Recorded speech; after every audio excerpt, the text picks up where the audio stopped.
something, and we call it because for sure God will reveal something more. It's so important, and that way you'll strengthen your faith, and you'll see that this was a special event. Is this one of the last days, or are you at the beginning? The last day. You're tired, you've been filled up to here, but just that little bit at the top, I hope that we'll be able to make it that it'll be like a light. So here, just behind you, there is the tomb, as I mentioned. And when you look at the face of the tomb, in reality, you'll see that it's obviously many years old, 1st century, and it's got damage. It has been damaged, there's sort of damage on the top and to the side. But as I mentioned earlier, from the 11th century, they were not, it was barely touched. But we do, because of the Crusaders, and the Crusaders enlarged the entrance here.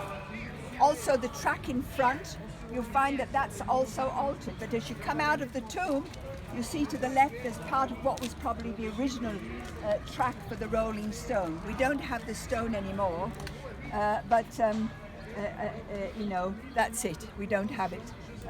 Here's the 2 little windows, but these are probably all from the structures that the Crusaders built, and the Crusaders were pushed out by, we know, Saladin, the famous Saladin Road, the Kurdish man. He was quite a good man. He didn't kick all the Christians straight away, but eventually, of course, they were not the main people. So, but when you look inside the tomb, again we see something special.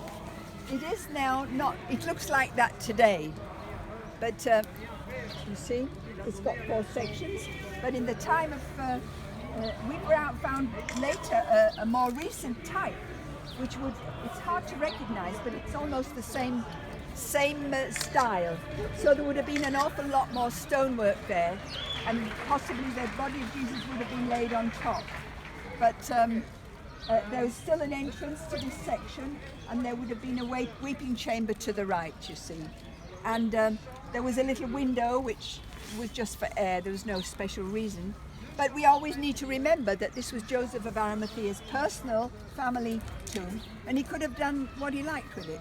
Like us ladies, when we have a dress or you have a suit made, you like something, you put it there, whether it's in fashion or not.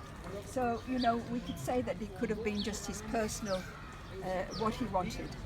But on the wall of the tomb, we have evidence that Christians were here. Now, we can't say exactly when the time was, but the Christians were here, and this is a Greek Orthodox cross.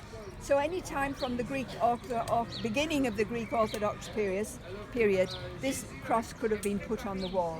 If the walls had to be repaired, and we've had to paint the cross on top of it, but for sure it has been there for centuries, and we can say that Christians were here. We can't prove anything with that, but we do know it's an amazing miracle that this place has been left, and it's free for you and I to come and to look at it. I'm going to tell you, when you go down into the tomb, take photos. It says you can't, but you can, but just don't take lots of posing ones. There's a way of taking posing photos, but a little bit further in front, and I'll show you how to do that. But before we move on, I could go into so much detail, but I think it's not appropriate, you get too much in your head. But just one other character briefly mentioned was Jonah. It wasn't so much whether we want to fight about 3 days and 3 nights, but that was a sign of something there. But also Jonah was a very good, antithesis, an opposite to Christ. I think he was a warning. There wasn't just a sign, but there was a warning there. Jonah didn't care about anybody but himself.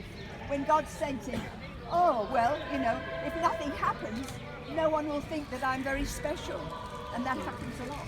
If God answers prayer, we say, nothing happened. But in fact, there is that awful situation where we always want to be recognized. That's how he did. And another thing, what he did was interesting, but he'd say 3 days and 3 nights, he said, I'm going to praise God for my salvation. Wow. And I believe those 3 days and 3 nights, Jesus, whatever he was doing, was for all of our salvation. And then he came up victorious. He'd come up victorious. If we didn't see him come up, it would have been very nice for the disciples or Mary that he came in a personal way to show, I'm here. And he never, of course, went back into the tomb. He just came to the garden and to show that he had risen from the dead. You know, it's very important. The words that he died for us,